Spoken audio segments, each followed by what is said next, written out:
pessoal já está entrando aí. Qualquer coisa, manda o link do Certo. canal junto. Mas ok. Então vamos dar início, né?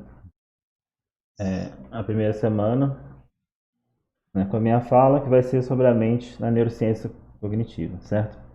E por que eu escolhi esse tópico, né? Quando a gente entra na universidade, né, eu penso que a gente já traz com a gente algumas crenças, né?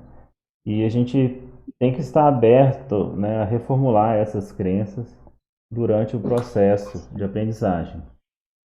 E é por isso, né, que a filosofia está nos cursos, né?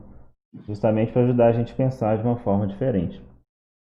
Então hoje eu vou discutir a mente na neurociência cognitiva, fazendo uma crítica a duas visões, né? Uma que é o dualismo substância, não que esse seja, digamos, uma visão mais muito forte na nossa ciência, é quase nulo, mas ainda é uma visão muito muito forte na nossa cultura, certo? Então, eu acho importante começar a discutir por aí. E eu vou criticar também, digamos, o completo contrário disso, que é a ideia de que. Epa, pronto. A ideia de que o, o dualismo, né? Se você negar ele, você precisa negar tudo, ou seja, que não existe mente, né? Então seria o antimentalismo. A gente pode ver algumas propostas dessas, por exemplo, no behaviorismo ou no eliminativismo, né? Falar que tudo é cérebro, não existe mente, por exemplo, né? Então eu vou criticar esses dois lados, né? Um do dualismo de substância e o outro do antimentalismo, ok? Então por que, né, o dualismo de substância, né? O dualismo de substância, digamos, é a formulação teórica mais bem elaborada e captura essa noção da gente de alma, né? Essa noção que a gente tem, que nós temos uma alma, né? A proposta filosófica que mais bem descreve ela é a proposta de René Descartes,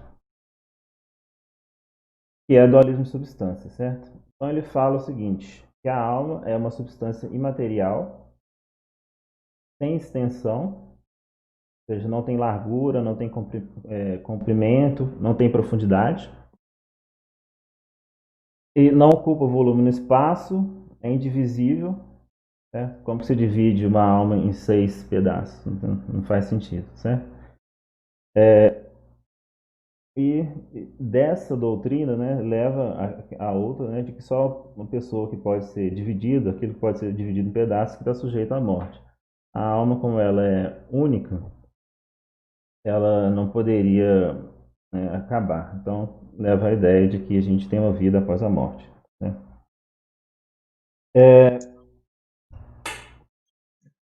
Então, evidentemente, isso foi muito criticado no início do século XX, certo? Essa visão. Ela tem, digamos, alguns valores porque ela captura a ideia de que a gente tem uma mente, certo? Então ela fala de imaginação, né? Ela tenta explicar esses aspectos mentais. E como a gente vai ver mais para frente, o antimentalismo, o behaviorismo, ou eliminativismo, eles tentam eliminar, né? Então a vantagem do dualismo de substância é que ele pelo menos tenta falar sobre esses aspectos mentais. Mas a forma como ele tenta que é equivocada, certo? É, então eu já vou começar com alguns argumentos contra o dualismo de substância, certo? Primeiro é o seguinte, se,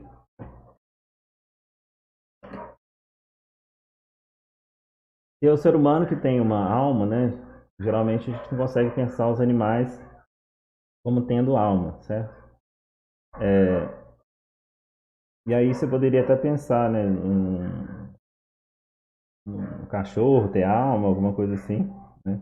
Mas conforme você vai descendo na escala evolutiva, fica mais estranho ainda a gente falar de formiga com alma e etc, né? Então, o que parece, né? Que essa noção de alma, ela não tem ligação nenhuma com a biologia, certo? uma vez que a gente começa a pensar que os seres humanos são animais como os demais, e que a consciência, então, é algo gradativo, essa consciência tudo ou nada, só o ser humano é consciente, começa a não fazer sentido. Inclusive, em 2002 saiu uma declaração de diversos neurocientistas dando, afirmando, né, que os animais também possuem consciência. O segundo ponto é da causação mental. Se a alma ela é inteiramente não física, né, como que ela pode gerar ações no corpo, certo? Porque aquele problema do Gasparzinho, né? Que às vezes ele encosta na coisa e às vezes não encosta, né? Como que ele passa de vez em quando pela parede, de vez em quando não passa. É exatamente a mesma coisa, né? Como que a alma controla o nosso corpo se ela não é física, né? E a causação, ela é uma troca de energia física. Então, esse é um dos principais problemas, né, do dualismo de substância. E o Descartes atribuiu, né, à glândula pineal uma ligação, né, com o cérebro, mas só achar uma estrutura não resolve o problema, não. Até porque essa estrutura não tem nada a ver com isso. Hoje em dia a gente sabe, né?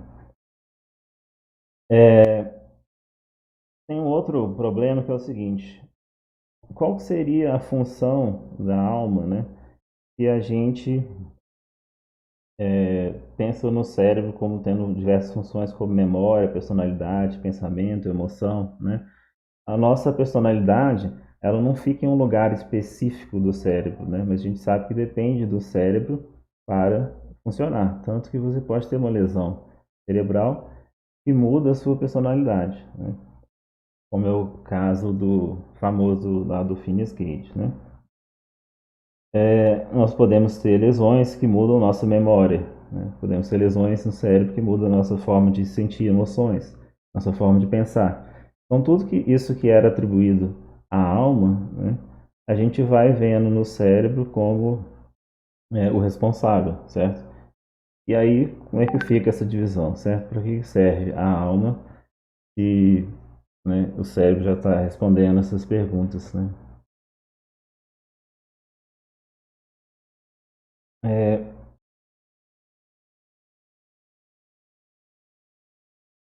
um outro problema, né, é o problema do homúnculo. Se você usa a alma para explicar a mentalidade, você precisa ainda explicar o que ela é. Então, se eu falo assim, a gente consegue ver uma coisa porque a nossa alma vê. Ou quando a gente imagina uma coisa, a gente fecha os olhos e imagina, é porque a nossa alma está vendo, né? O problema disso é o seguinte: você está explicando como ver através de uma outra substância que vê, né? E você não está explicando como essa outra substância vê. Então você está tendo o problema do homúnculo. Você está colocando uma estrutura teórica para explicar e essa estrutura, na verdade, não está explicando, porque ela também teria que responder o mesmo problema para essa estrutura. Você só tirou o problema do cérebro e passou para outra entidade. Certo? E o último problema, menos famoso, mas que é muito interessante, você encontra eles nos livros de filosofia da mente, é o seguinte: chamado do problema de contar a alma. Então, a gente vê as descrições do Descartes, né, que é a melhor descrição de alma, do dualismo de substâncias que a gente tem. Ele fala que é sem extensão, não tem largura, não tem comprimento, não ocupa espaço, né, etc. A crítica é o seguinte: se a alma não tem espaço, não tem é, localização, né, não pode ser quebrada, etc., ela não tem extensão, então não faz sentido você falar que existe uma alma para cada pessoa. Quando eu falo assim, a minha alma, eu estou falando de uma alma. Eu estou contando uma alma, estou separando ela no espaço, certo?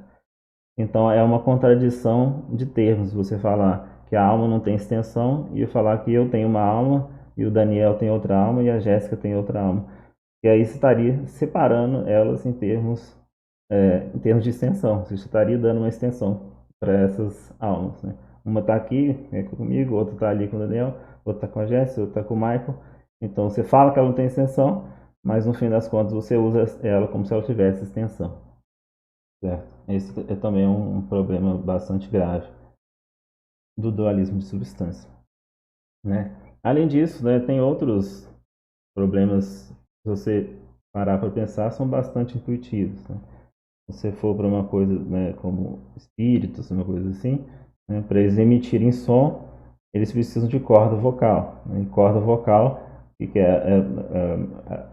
né, todo o seu tronco, toda a sua estrutura aqui do pescoço, das suas laringes, etc., porque mexendo, né, que faz um som, ou seja, está mexendo, está produzindo uma onda, né? Então, a fala é uma coisa física, né? É porque ela não parece física, mas ela é uma mudança de ondas aqui, né, que a gente, né, faz com essa estrutura que a gente tem aqui. Ok, isso foi só para iniciar, né, a conversa. Porque o que aconteceu? No início do século XX, isso já era bem aceito, né? Até pessoas que não eram da neurociência, na psicanálise, por exemplo, Freud, né, não pensava mais um dualismo de substância, né? Quase ninguém pensava mais nesse dualismo de substância na formação da psicologia mesmo. Mas o que aconteceu principalmente nos Estados Unidos foi uma negação disso. Então, se a gente não tem dualismo de substância, está errado, se não tem alma, então não tem nada disso, né? É só um cérebro que a gente tem. Ou, no meu caso do behaviorismo, a gente só emite comportamentos, né? Então, eu vou falar um pouco sobre, né, o behaviorismo e como ele pensa isso. Então, se você não tem a mente, né, você tem diversas formas de pensar como o ser humano funciona sem mente, né? Você pode negar os estados mentais, pode falar, a gente só acha que pensa, que sente, ou que tem dor, né? Mas na verdade a gente está só reagindo. Você pode negar que isso existe. E você consegue negar isso porque fisicamente, se você olhar, não tem nada disso, né? Se você olhar a pessoa de fora, terceira pessoa, você não vê a dor dela, você vê ela se mexendo, né? Você não vê os pensamentos dela, você só escuta as falas. Então você tem como negar isso cientificamente, porque em terceira pessoa isso praticamente realmente não existe. Mas a gente sente isso, a gente pensa, então outra, outra forma que o behaviorismo pode lidar com isso é falar, a gente tem esses aspectos mentais, a gente tem estados mentais, mas eles não são passíveis de ser estudados pela ciência. Então, a gente não consegue estudar eles, por isso que a gente vai ignorar, certo? Então, independentemente de como você caminha por esses lados antimentalistas, o que é importante é que você precisa fazer uma conexão entre estímulo e resposta, certo? Que foi o que o behaviorismo propôs. Então, a gente vai estudar não os aspectos internos da mente, né, das pessoas, mas a gente vai estudar a correlação que existe entre os estímulos no ambiente com as respostas que as pessoas, os animais dão. Correlacionando isso, encontrando essas leis, a gente vai começar a estudar o comportamento e a gente vai achar explicações científicas para por que as pessoas agem de certa forma, como que a gente pode ajudar elas a agir de outra forma, etc. Né? Então, o controle, que vocês conhecem, quem é da psicologia, né, entre a relação estímulo e resposta. Essa visão, né, foi bem aceita até os anos 60,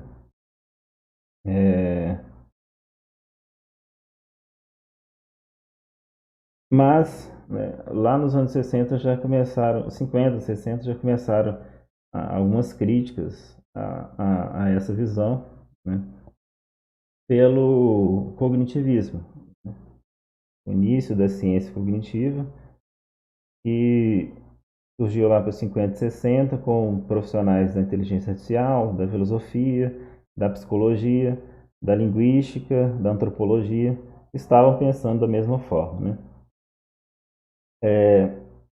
Minha ideia, né, dessas pessoas dos anos 50 e 60 era que a gente precisava voltar a falar de estados mentais, né?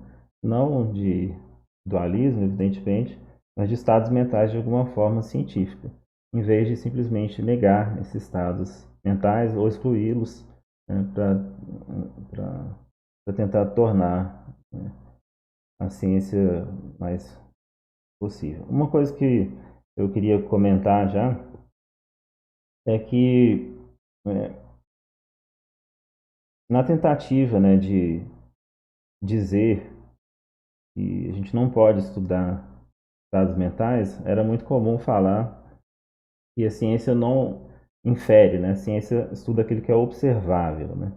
Isso não é verdade de todos os behavioristas, mas é uma afirmação que você pode encontrar no behaviorismo. Você só estuda aquilo que é observável, né?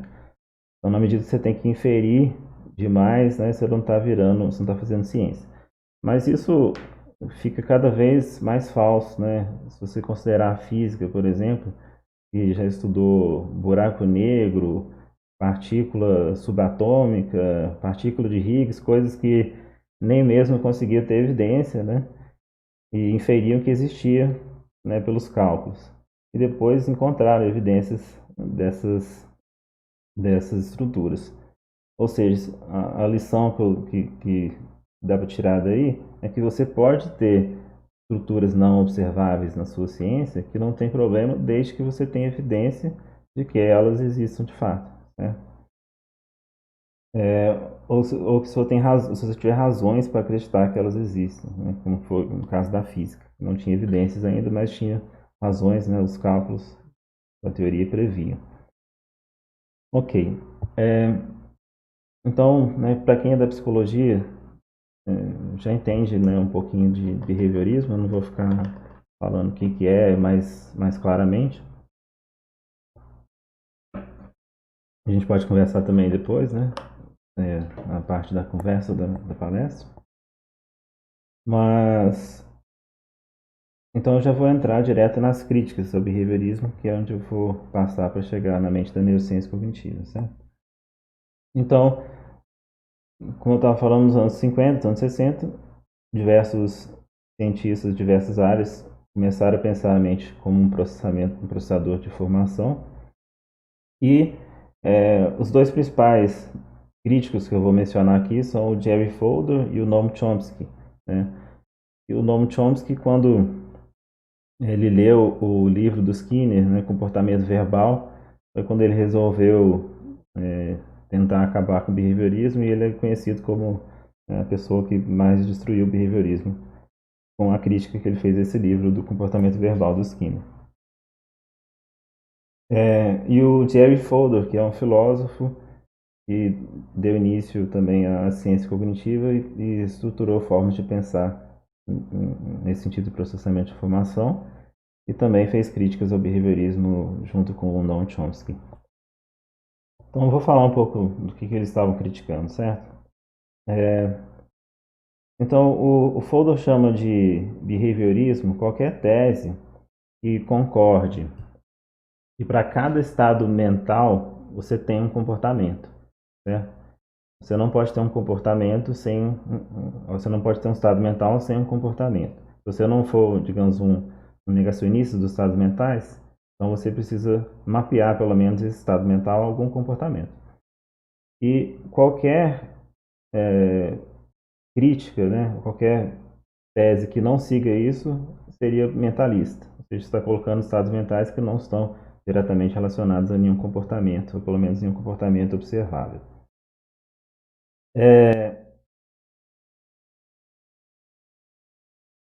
O problema que o Jerry Fodor coloca é o seguinte: as leis que a gente tem na psicologia, né, que não é uma ciência exata, elas não bastam para o behaviorismo funcionar, né? Quais tipos de leis que a gente tem? São as leis que geralmente funcionam, né? Então, se alguém está gritando, batendo pé, socando a parede, ele geralmente está nervoso. Geralmente. Mas ele pode simplesmente está fingindo estar nervoso, ele pode ser um ator, ele pode estar fazendo alguma gracinha, né?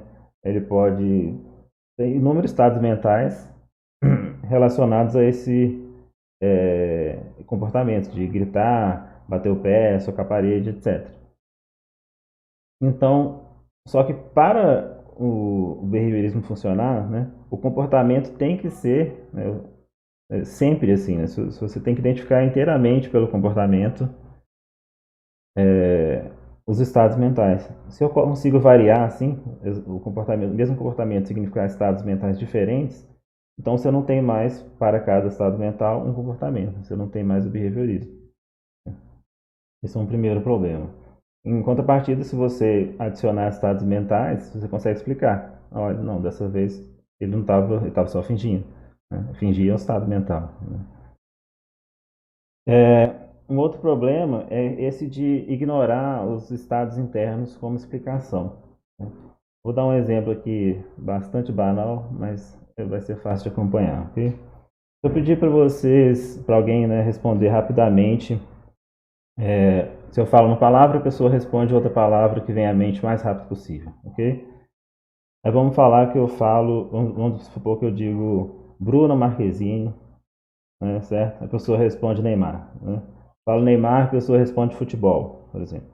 E outra hora eu falo Bruna Marquezine, a pessoa responde futebol. Olha, Bruna Marquezine e futebol essencialmente não tem nenhuma conexão, né? Você pode perceber. Então, o que você infere? Que a pessoa lembrou do Neymar e por isso falou futebol. Ou seja, tem um estado interno ali que foi utilizado para fazer essa associação de estímulos, certo? O behaviorista ele teria que negar esse estado interno, né?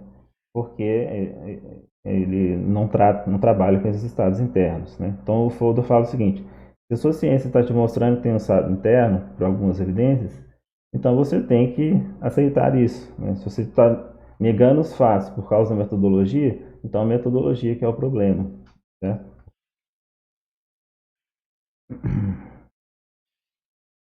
E a terceira crítica é o seguinte: mesmo se você começar a falar que crenças são comportamento, por exemplo, ou que memória é um comportamento, atenção é um comportamento, né? Você traduzir tudo para comportamento, essencialmente você ainda começou pelos estados mentais, usando o que a gente chama de psicologia popular. Aqueles estados mentais que a gente consegue falar sobre eles naturalmente, né? Presta atenção, guarda isso na sua memória, né? A gente está usando, então, na verdade, estados mentais não estudados. Porque mesmo se você transformar tudo em comportamento ou em áreas do cérebro, né, vamos supor, a crença é a mesma coisa que uma área do cérebro X. O sentimento é a mesma coisa que uma área do cérebro X. Mesmo assim, você ainda precisa desse estado mental para você identificar o que é cada coisa. Né? Como você acha no cérebro sentimentos, personalidade, memória? Né? Usando esses estados mentais para encontrar. Então, você não tem como se achar a memória, personalidade no cérebro sem usar perguntas ou falar com a pessoa sobre estados mentais. Né? Vou fazer um teste de memória com você. Entendeu? E a gente usa a palavra memória, a gente fala sobre memória, a gente fala sobre atenção, crenças, tudo isso quando a gente está estudando na neurociência, a gente está falando, e a gente precisa falar para encontrar no cérebro. Então, mesmo se você tentar eliminar depois, você já, na pesquisa você já estava usando. Não tem como não usar. Ok? E uma crítica também do Chomsky é que ele fala que o Skinner começou estudando nos ratinhos, né? A noção de estímulo-resposta, que era um ambiente limitado, né? E depois ele passou a querer aplicar isso para ambientes mais complexos como a fala humana, mas isso não se aplica no mesmo sentido, né? Inclusive, ele fala que o Skinner varia entre um uso amplo e o uso restrito da noção de estímulo e de resposta. Né? Ele fala que se a gente usar a noção de que todo evento físico é estímulo, Então, e todo comportamento é resposta, então a gente não consegue encontrar leis que vão ser suficientemente claras para a gente estudar. E se for a gente tiver muito restrito, né? Ou seja, a maior parte dos restritos no seguinte que é, nem todo evento físico é um estímulo e nem todo comportamento é uma resposta. Né? O problema é que boa parte da atividade do sujeito a gente não poderia chamar de uma resposta ou de um comportamento. Por quê? Seria muito limitado no que a gente poderia falar sobre isso. E ele diz que o Skinner varia nesse uso. Às vezes ele usa de uma forma restrita e às vezes ele usa a relação de estímulo e resposta de uma forma mais ampla. E às vezes a gente, quando traz essa noção de estímulo e resposta mais básica, né, para a psicologia, uma coisa, um ser humano mais complexo, a gente tende a ficar perdido. Mas o que foi a resposta mesmo? O que foi o estímulo mesmo? E isso o Chomsky fala que não é um problema nosso e um problema da teoria em si, certo? Bem, ok. Então, nós temos o problema do dualismo de substância, que nós criticamos e vimos que não é uma boa visão. E também vimos que o antimentalismo também não é uma boa visão. Então, o que sobra, né? Como que a gente faz, então, para falar de estados mentais? A gente precisa falar de estados mentais como acreditar, conhecer, compreender, raciocinar, sonhar, imaginar, tentar, querer, pretender. Né? Tudo isso é impossível fazer psicologia sem falar desses estados mentais. A gente foi descobrindo cada vez mais. E essa proposta, então, dos anos 60, né, da ciência cognitiva, que é pouco difundida no Brasil, a gente geralmente vê, né, de psicologia cognitiva mais terapia, né, que é o Beck, etc. Tem uma outra história que é pouco difundida, que é essa história da ciência cognitiva, que propõe que o cérebro é um processador de informações, certo? Então, quando a gente está pensando, raciocinando, o que a gente está fazendo é representando os objetos do mundo em símbolos e usando ligações lógicas entre eles para modificar esses símbolos e assim a gente vai raciocinando como o mundo funciona. Então a gente planeja e a partir desse planejamento a gente gera comportamentos, né? E a gente presta atenção, a gente escolhe estímulos, né? A gente tem um papel então muito mais ativo nessa relação entre estímulo e resposta, né? Só, é importante é, colocar, né, que não há uma negação completa da noção de comportamento e estímulo e resposta na neurociência. Muito pelo contrário, a gente fala comportamento, a gente só acrescentou, né, a cognição entre o estímulo e a resposta, né? Então, a gente adiciona coisas como atenção, percepção, processo de pensamento, decisão, e esses processos internos a gente estuda como uma linguagem de processamento de informação, né? Então, a gente coloca em símbolos e geralmente a gente faz fluxogramas, né? Com as funções cognitivas, né? Então, primeiro acontece isso, depois acontece aquilo, né? E a gente faz uma ligação, né, sobre como essas funções cognitivas estão interligadas. Então, tem a memória de trabalho e busca de longo prazo, né? Então, a gente está fazendo como se fosse uma especulação de o que está acontecendo na nossa mente, né? Isso na cognição, né?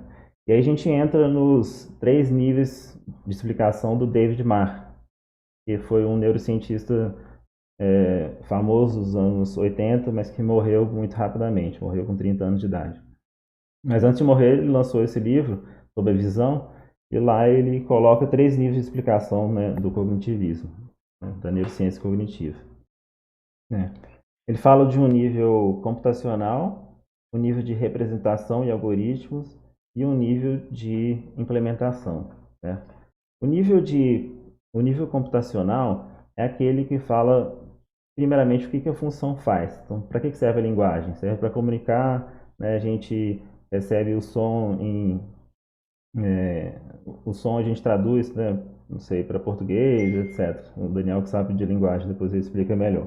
Mas aquilo que como a gente processa, o que esse sistema que a gente está chamando de processador de linguagem faz, inicialmente. Depois, né, tem um segundo nível, que é como ele faz. Como que vem esse estímulo, como que ele é transformado em um input, como que esse input passa por diversos outros sistemas do cérebro, né, e quais são os algoritmos de transformação que fazem ele sair de outra forma, né? Como que faz ele ir modificando durante o cérebro, né? Esse é o segundo nível de representação em algoritmo. E o terceiro, que é como que isso é implementado fisicamente no cérebro. Onde que está isso, né? Tem, né, igual o lobo occipital, né, responsável pela visão, aí a gente já está no terceiro nível, certo? Lobo frontal, a gente tem processo de pensamento, de tomada de decisão, certo? A gente está falando, então, como que isso é implementado no cérebro, né? Então, tem esses três níveis de explicação que geralmente é utilizado na neurociência cognitiva. Então, o que a gente faz? A gente tem esses fluxogramas, né? Que a gente faz desde da psicologia cognitiva antes de chegar na neurociência, e a gente tenta ver como são essas relações, memória, atenção, etc. E a gente descreve isso em partes mais profundas. Então, né, um exemplo bom é a memória, que tem memória de trabalho, memória de longo prazo, memória de curto prazo, etc. E a partir dessas divisões depois, o que a gente faz na neurociência cognitiva? A gente tenta mapear esses estados, esses sistemas que a gente supõe que existe no cérebro. A gente não supõe à toa, a gente supõe porque tem evidências, né? Depois a gente, então, faz um mapeamento desses sistemas no cérebro, onde que cada função dessa ocorre no cérebro, e a gente tem, então, mais uma base ali para os nossos modelos da neurociência cognitiva. Então, eles não são simplesmente especulados da evidência comportamental, não inferidos, né, de testes psicológicos, não apenas isso, mas também a gente tem evidência agora cerebral, e entre os vários níveis também de explicação cerebral, como químico, biológico, né, e assim por diante. E principalmente na neuropsicologia cognitiva, a lesão, né? Se você tem uma lesão numa região do cérebro que você achou lá que era responsável pela visão e a pessoa para de enxergar, então você tem evidência que ali aquela parte do cérebro de fato estava responsável por isso, certo? Então, o que eu queria falar basicamente é isso, né? A gente começa a falar dos estados mentais de novo, na forma de processamento de informação, e depois a gente faz esse mapeamento no cérebro, e as evidências que a gente traz do cérebro ajudam a gente a reformular esses modelos de processamento de informação que a gente tinha. E assim funciona a neurociência cognitiva, certo? Ok. Bem, o que eu queria falar é isso. Agora eu sei que vocês devem estar confusos ou com dúvidas, e a gente vai discutindo mais especificamente, ponto a ponto, quem quiser. Deixa eu só agora eu pedir para os meus amigos aqui ligarem o áudio de novo. Isso. Vou mudar aqui a apresentação, só um instante. Ok. Assim tá bom. Só pra gente conversar. Tá todo mundo aí me escutando? Sim. Sim, perfeitamente, Samuel. Eu tinha determinado lá, quando a gente começou a criar o evento, que os professores iam fazer perguntas primeiro, e depois a gente ia ler perguntas dos alunos ou dos profissionais que estiverem assistindo. Vocês querem começar, gente? Agora vocês podem organizar da forma que vocês acharem melhor aí, eu sou só o entrevistado agora. Ótimo, Samuel. Boa noite, amigos. Boa noite a todos. Sou o professor Michael, né? O Samuel já me apresentou anteriormente. Parabéns, Samuel, pelas suas colocações. Eu acho que você tentou dar uma história, né? Uma continuação, um processo filosófico, metodológico, um pouquinho sobre o que a neurociência cognitiva atualmente entende por modelos, né? Ótimo. Eu vou fazer acho que basicamente uma pergunta que norteia a sua fala e tal possivelmente alguns dos nossos amigos devem ter, como é que o dualismo é visto atualmente na neurociência cognitiva, né? Você apresentou alguns modelos, mas atualmente a gente sabe que esses modelos eles percorrem toda a história, né, da neurociência cognitiva mais atual. Como é que a neurociência cognitiva, de fato, vê o dualismo? Da forma que eu tinha, eu descrevi no começo, né? Assim, não é mais uma visão aceita, né? Pode ter profissionais que acreditam em alma, com certeza, né? Sempre tem. Mas não é a visão aceita na neurociência, né? Geralmente os neurocientistas, eles são eliminativistas, né? Eu não dei, digamos, também a visão mais estranho, né? Porque eles são eliminativistas, ao mesmo tempo eles usam esses modelos do mentalismo que eu sugeri, certo? Mas eu acho que a forma correta, na minha visão, é que se você elimina o dualismo, como é feito na ciência, como é feito na neurociência cognitiva, não necessariamente você precisa eliminar os estados mentais, né? E você continua falando dos estados mentais através do processamento de informação. Mas sim, os neurocientistas tendem a ser, inclusive, eliminativistas, mais do que, é, digamos, mais longe do dualismo do que nós, pelo menos eu, né, mentalistas. Isso, eu queria complementar a sua fala, se Sim, possível, pode, depois claro. Está aberto agora para todos, né?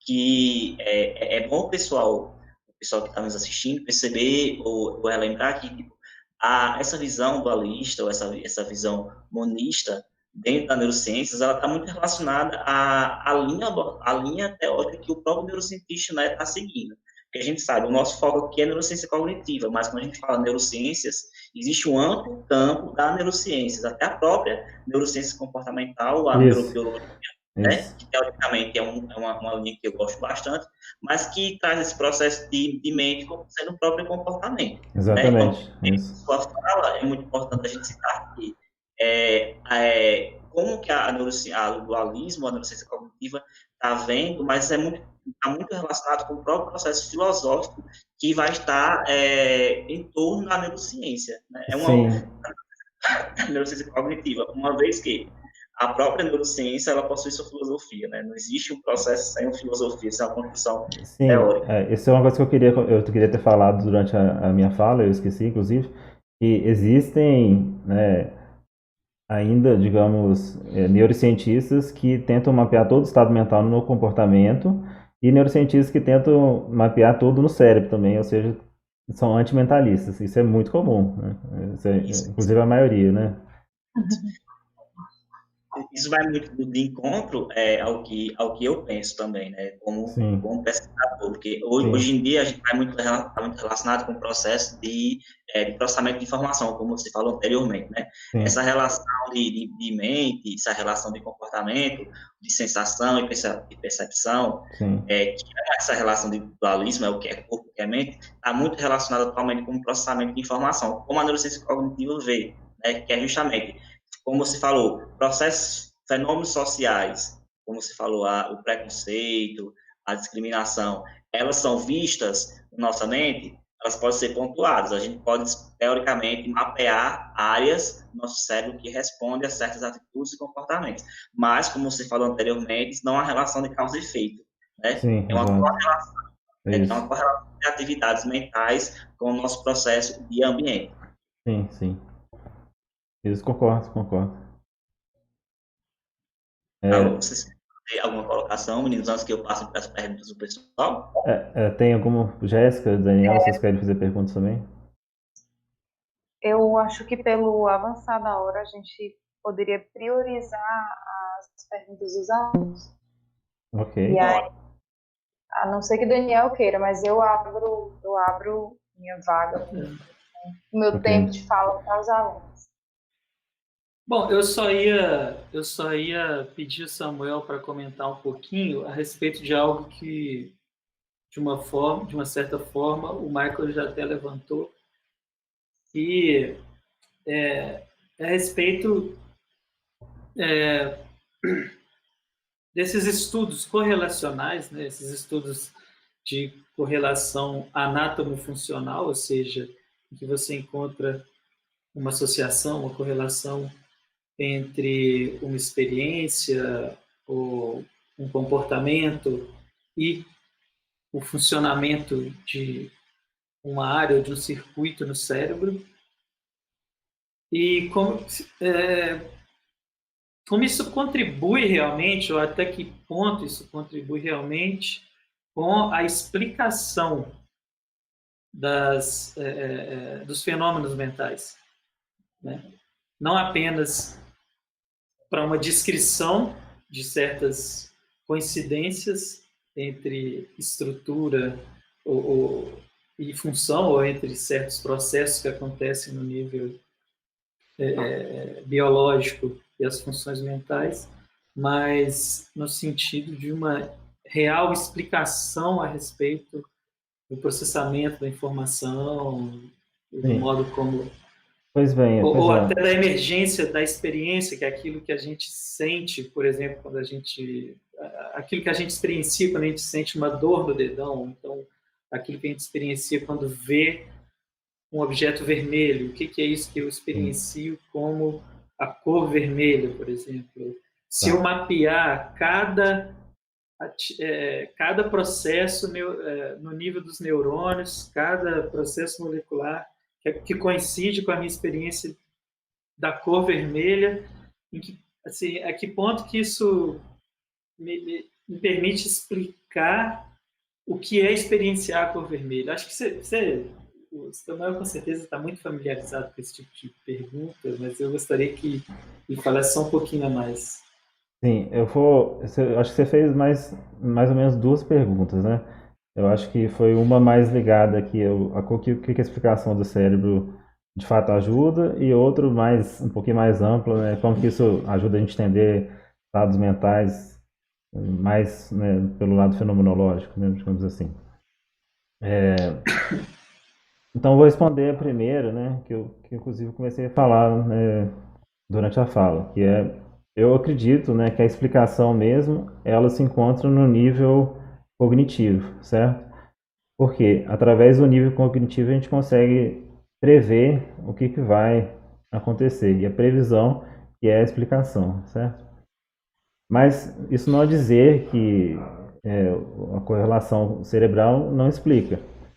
Na verdade, a correlação cerebral ela ajuda no modelo cognitivo, principalmente através das lesões, mas não apenas, né? Tem que ser com estudos de imagem, né? Você consegue fazer relação entre o que a pessoa estava pensando, né, e o que está vendo lá na imagem do cérebro.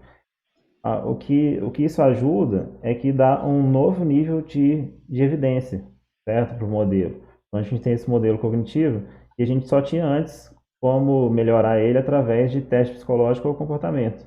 Então, através das evidências do cérebro, a gente consegue melhorar ele por outras metodologias. Ou seja, a gente pode ser que a gente pensava que era de uma forma, mas a gente vê diversas correlações de diversos estudos de imagem, a gente percebe que, na verdade, não era do jeito que a gente tinha pensado antes, né? E vamos supor que quando a gente está imaginando, a gente não acessa o lobo occipital. A gente podia ter suposto isso, né? Ou que quando a gente está imaginando, a imaginação é simplesmente um ato racional, um ato cognitivo, não envolve visão. E depois a gente estudando com imagem, a gente percebe que o lobo occipital está sendo acessado muito e a imagem está sendo gerada lá. E a gente percebe que a imaginação tem um aspecto de fato da visão e não simplesmente cognitivo. Então isso acrescentou na explicação. Se você for ajudar depois as pessoas a estudar a imaginação, você vai ter essas ferramentas a mais. Então, nesse sentido, acrescentou. Agora, a segunda pergunta, né, a segunda parte da pergunta, como que isso ajuda a gente a entender a experiência mais ampla, como que a gente tem dor, como a gente tem sentimento, etc. Ajuda, mas não tanto igual ajudou na primeira parte que eu estava falando, certo? A gente ainda não sabe, né, dizer, né, por que o cérebro gera experiências, né? A gente não tem uma explicação muito clara para isso, a não ser as próprias correlações, né? Então, depende, assim, ainda de filosofia, né? Mas você pode, né, como a gente estava falando anteriormente, voltando à pergunta do Michael, simplesmente ser eliminativista, falar que você já está explicando, né? A explicação do cérebro é a explicação que precisava e não tem mais nada para explicar. E você pode argumentar por desse lado, existem pessoas que são bem-sucedidas argumentando assim, mas não convence a todos. Eu acho, Samuel, uma forma de Tá. a gente tentar alinhar a neurociência cognitiva com o comportamento. Eu, como sendo um behaviorista, a Jéssica deve conhecer, né? A professora Jéssica sabe que sou um behaviorista amante do behaviorismo também. Sim, eu imaginei, sim. Uma forma da gente tentar explicar essa correlação da atividade mental, Daniel, é através das próprias contingências, né? Porque a gente pode fazer uma correlação de um ambiente com uma correlação de uma atividade mental quando a gente experiencia a sua ação no ambiente, né? Porque volta muito a própria fala do behaviorismo, que é o que é contingência, né? Se você, teoricamente, vai imaginar um ambiente, você vai ter um comportamento de preconceito, vendo certas imagens, certo? Então, o ambiente, ele propõe possibilidades de contingência, que isso propõe uma atividade mental. Esse processo cognitivo, esse processo de informação mental, teoricamente, pode se associar à sua experiência do ambiente. É uma forma de tentar explicar esse comportamento. Mas essa forma deixa bem claro para todos que é o quê? É a gente tentar alinhar o conteúdo da neurociência cognitiva, né? E não esquecendo que o próprio ambiente, a experiência, ou o próprio behaviorismo, de fato, é muito criticado, mas eu acho que o behaviorismo ele não está esquecido, de forma geral, né? Ele está, teoricamente, ampliado, mas com Isso. novos olhos de ver, né? Eu E a gente concordo não com vai isso. Eu não acho ter que, né, eu não acho que o behaviorismo, digamos assim, foi eliminado, né? Ele foi acrescentado do cognitivismo. Eu penso assim. sim, com certeza, né? Se não fosse, não teria necessidade da gente mudar novos paradigmas, né? Acho que a construção da cognição com o comportamento é justamente isso, a gente conhecer Exatamente. o fenômeno. Eu acho que cai muito no que a Esther Silva falou, Samuel. Se você quiser construir mais algo sobre isso, ela falou assim, Quem que foi? Eu a tô com Esther chat aqui Silva, também. Hã? ela falou que cada abordagem psicológica ela faz um entendimento do que Ah, seja sim. mente, ou como abordar cientificamente. Aí ela coloca uma frase que eu acho bastante interessante, que você pode falar um pouquinho, é o método do estudo que permite ou não demarcar o que seja mente. Você quer que você acha sobre isso? Se é o método de estudo que permite demarcar o que é mente e o que não, eu não sei se eu concordo, não. Assim, eu acho que mente existe independentemente do que a gente pensa sobre ela, né? Eu acho que é um fato a ser compreendido. E aí, a metodologia, ela é mais para a gente, né, aplicar ou para a gente tentar estudar esse fenômeno que existe, entendeu?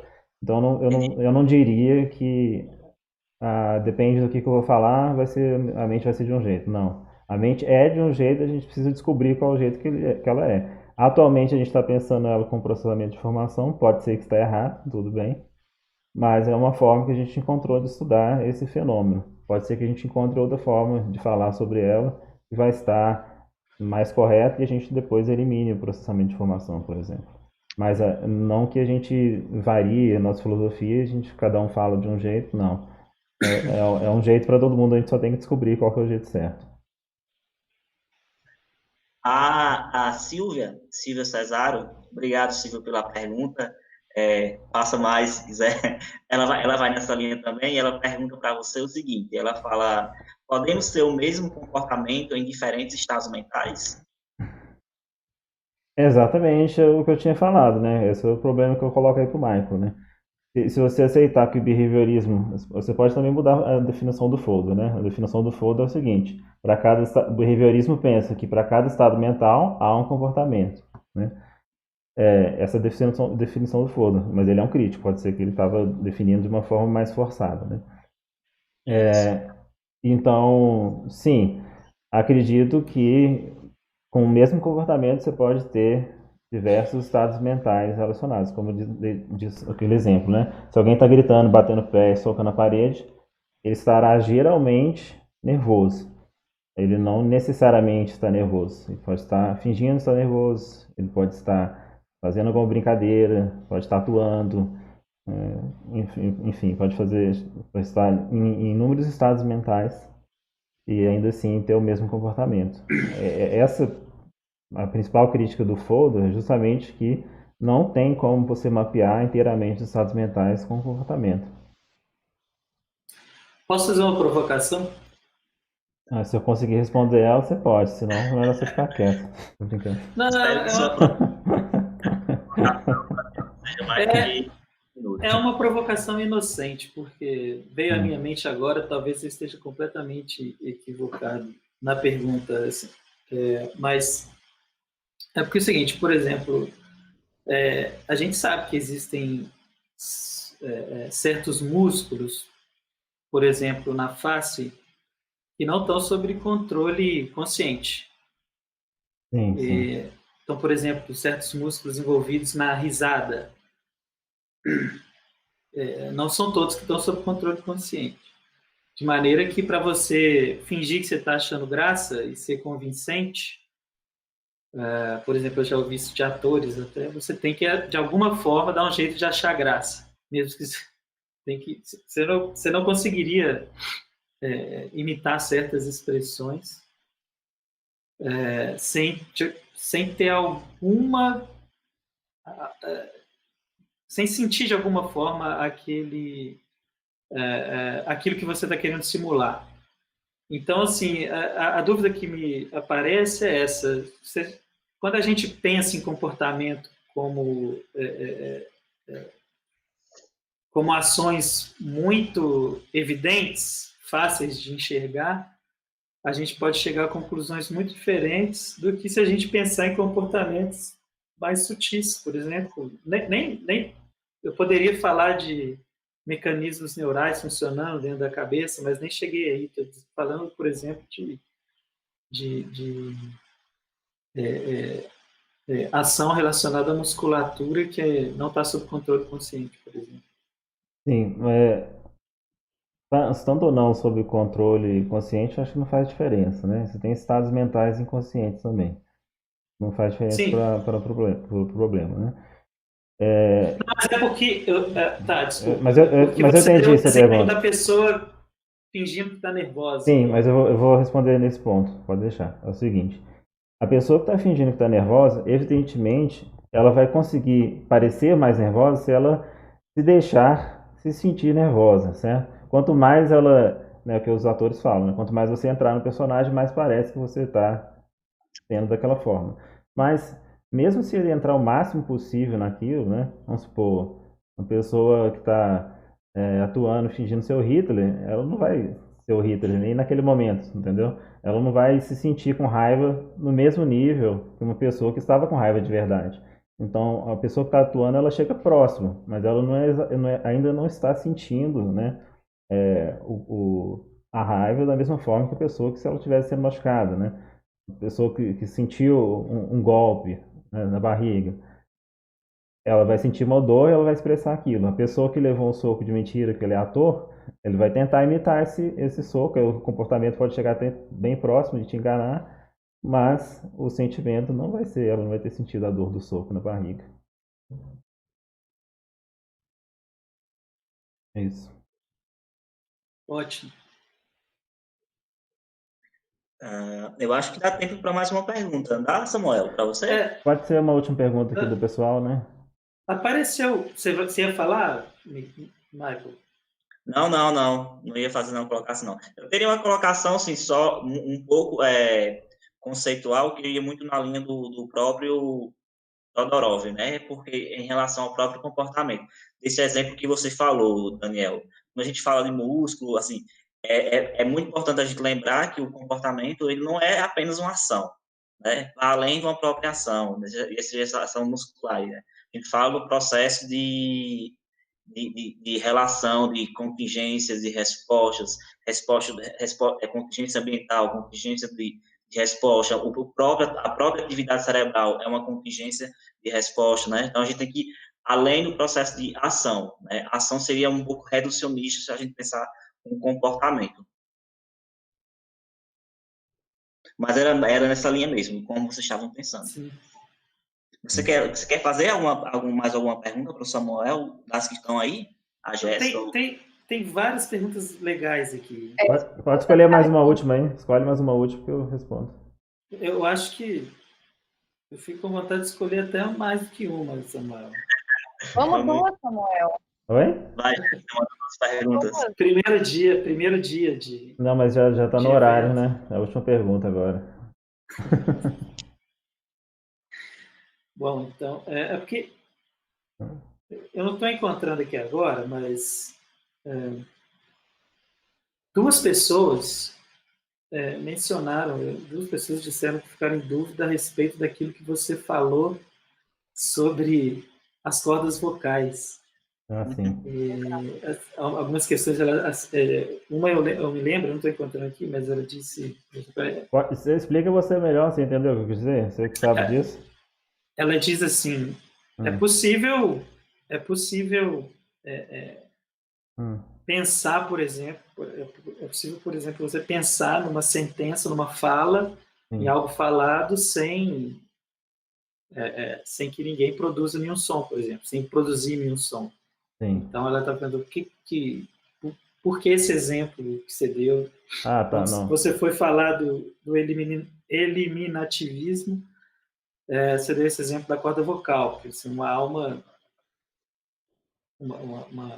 uma res cogitans não poderia falar, porque ela não tem corda vocal. Então, duas pessoas tiveram essa mesma dúvida, então acho que é interessante. Sim, então, primeira coisa, né? O pensamento ele pode ocorrer sem movimento da corda vocal, né? Através de as conexões cerebrais, né? Que produzem representações, né? Que fazem produzem raciocínio, né? Então, se eu pensar um silogismo, eu estou representando esse silogismo, eu estou pensando nele sem falar, certo? Sem problemas. Mas mesmo nesse pensamento, o que está dando, o que está fazendo ele acontecer, né, é a física, são as comunicações neurais, né? Então, mesmo se eu for pelo lado do pensamento, um espírito nem mesmo poderia pensar. O pensamento depende, melhor dizendo, de uma relação entre neurônios, né? Os neurônios fazem, além de várias outras coisas, produzir o pensamento, né? Mas o que eu estava falando naquele momento é que para você poder falar, você precisa ter um aparato físico que movimenta o som, movimenta as ondas sonoras, né? E essas ondas sonoras é que geram o som, né? A fala não é uma coisa apesar de não parecer material, né, a fala é bem material, ela é um som, ela é uma onda, né? Sim. Ela é uma onda e o que eu estou dizendo também, pensamento também tem esse mesmo efeito, né? Apesar do pensamento parecer não material, ele é produzido, né, pelos neurônios, né? Então dá no mesmo.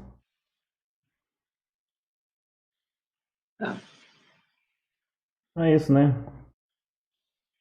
Vai fazer mais uma pergunta, Jéssica? A última? Se vocês quiserem mais uma, então, tudo bem. Não, na realidade tem uma pergunta que eu acho ela foi bem objetiva, inclusive, que é Vitória Bicalho perguntou se o behaviorismo considera a influência de fatores externos no comportamento. Então, é uma pergunta muito objetiva, acho que dá para a gente responder. Behaviorismo? Behaviorismo é basicamente apenas os fatores externos, né? Assim, a forma mais radical, não existe nenhum fator interno, né? Não existe pensamento, não existe crença, não existe nada disso. O mais radical possível, nem atenção, nem memória, né? Mas você pode ainda ceder um pouquinho e ainda assim ser behaviorista, claro. Mas, sim, são os fatores externos que controlam o comportamento, basicamente. Só quando você fala não existe, não é que não existe, ele não considera, né, na sua análise. O Não, depende. Radical, só para ficar bem. Tem vários behavioristas, né? Isso que eu estou querendo dizer. Tem behaviorista que acha que não existe mesmo. Tem vários behavioristas. Behaviorista que acha que não existe, behaviorista que acha que existe, mas não entra na análise, behaviorista acha que não é possível estudar, etc. Então, mas o foco é na metodologia correlacionar os fatores externos com o comportamento. Isso todo mundo concorda no behaviorismo. Agora, o porquê que varia, certo? Isso. O Samuel, acho que teoricamente a gente já está extrapolando o nosso tempo, mas tem uma questão do André Matias que ele pediu para você só exemplificar o modelo cognitivo do David Martin novamente, que você apresentou 3 níveis, só para esclarecer para isso, para esclarecer para ele. Tá bem. Você concordou com a minha análise, Daniel Silva? Porque eu já vi diferentes explicações, eu já vi de pessoas usando essa explicação de formas diferentes. Eu acho que ela não é tão consensual assim como compreender, e ele morreu rápido, não devo explicar muito, né? Mas eu compreendo assim. Né? Não, acho que no frigir dos ovos, no grosso, sim, acho que a gente pode conversar muito sobre isso e não vai acontecer agora, né? Sim. Dá muito debate, mas sim. Acho que a gente vai mais ou menos, a gente vai muito na mesma direção. Ok. Então eu penso, o jeito que eu entendo os 3 níveis do mar é assim, né? Tem o nível computacional, que é onde você explica o que a sua função faz, certo? Então, a visão serve para enxergar os aspectos, né, a luz, né, do mundo, né? A linguagem, a compreensão da linguagem, né? Ela serve para pegar os sons, transformar em inputs, né? E passar a informação de um cérebro para o outro, etc. É o primeiro nível de explicação que você fala o que essa função faz. Memória de curto prazo, serve para reter informações, etc. Aí eu tenho um segundo nível, que é como se fosse uma explicação de como que isso acontece. Né? Então, nesse segundo nível de explicação, você tem que colocar representações. Então, por exemplo, na matemática, quando você pensa na matemática, você pode representar ela de uma forma visual, quando você está escrevendo no papel, por exemplo. Você pode representar ela com sons, número 8, 7, ou tem número escrito, a quantidade, a representação de quantidade. Então, tem diversos tipos de representações envolvidos nesse processo matemático, né? E como que um transforma no outro, né? E como que essas transformações ajudam a pessoa a realizar os cálculos. Né? Então, esse é o segundo nível de explicação. Como a matemática funciona. Né? Esse que é o nível mais interessante do cognitivismo, eu penso. Né? É o nível da explicação mesmo, como que esses processos funcionam. E aí a gente depois pode pegar uma criança que tem dificuldade e entender exatamente qual que é a dificuldade dela, mais específica. Né? A gente diz que isso aconteceu com a dislexia. A dislexia nos anos 80 ela foi melhor compreendida, ela teve um avanço de terapia fenomenal, porque você começou a diferenciar diversos tipos de dislexia através da descoberta de diversos mecanismos cognitivos que estavam relacionados com tipos diferentes de dislexia, certo? Aí a gente está no nível só representacional e algoritmo. Tem o terceiro, que é a implementação. Pode ser num computador, na inteligência artificial, mas isso não vem ao caso. Na neurociência cognitiva, a implementação no cérebro. Ou seja, como que esses processos cognitivos, né, ligados à leitura, à matemática, à fala, à visão, né, onde eles se encontram no cérebro. Né? Então a gente sai do nível simplesmente de processamento de informação e tenta trazer ele mais para o físico mesmo, ou seja, qual o grupo de neurônios, né, que está responsável, ou eu falo muito pouco, né, dos químicos, né, os processos químicos que geram essas funções, etc. Né? Então a gente está falando do nível físico do cérebro mesmo, onde que encontra essas funções no cérebro, ok? Então são esses 3 níveis. Ok, eu acho que agora a gente pode encerrar, né, o nosso primeiro dia. E eu já queria convidar todos para assistir a fala da Jéssica. Amanhã ela ficou quietinha, mas amanhã ela vai falar sozinha praticamente. Então vocês vão ter bastante tempo para escutar ela. Vai falar sobre produção neuropsicologia. Você quer fazer a chamada, Jéssica? A sua fala, antes da gente encerrar? Eu acho que só convidar mais uma vez todo mundo, né, a fazerem perguntas interessantes como foi hoje, né, o pessoal interagiu, gostei, se não entendeu realmente pedir para explicar novamente, a gente vai falar um pouquinho, na verdade, fazer uma apresentação, dar uma visão geral do que é a neuropsicologia, do que ela estuda, do que ela tem estudado nos últimos anos. E é isso, gente. Obrigada pela Boa noite a participação de todos. todo Obrigado mundo. quem ficou até agora. Até mais. Pessoal, obrigado. Até. Obrigado, gente. Obrigada, Tchau, boa noite, gente. Tchau. E, Boa noite. pessoal, posso só falar uma última coisa aqui? Vai, não encerrei ainda não, vai. Pode falar. Ótimo. A gente pede desculpas para quem acabou não sendo contemplado, são muitas perguntas, mas eu mesmo vi aqui que tem algumas perguntas que foram feitas que podem ser contempladas, por exemplo, na minha fala. Então, a gente vai prestar atenção, tá? A gente vai examinar bem todas as perguntas que... Inclusive, quem quiser me mandar e-mail pedindo as fontes, né? Eu falei do Jerry Fodor, eu falei do Noam Chomsky, Isso. mas as pessoas não devem nem saber escrever pela minha fala, né? Que são nomes difíceis, né? Em inglês. Então, se quiser mandar e-mail com referência, pode me mandar. Vocês encontram aí meu e-mail. Tem também samuel.leite@wenk.br. Vocês podem mandar nesse.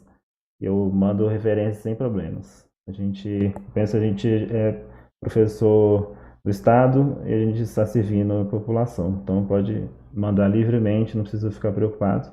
Eu respondo tudo. Ok? Então boa noite a todos, gente. Obrigado. Abraço. até a próxima. Tchau, um abraço.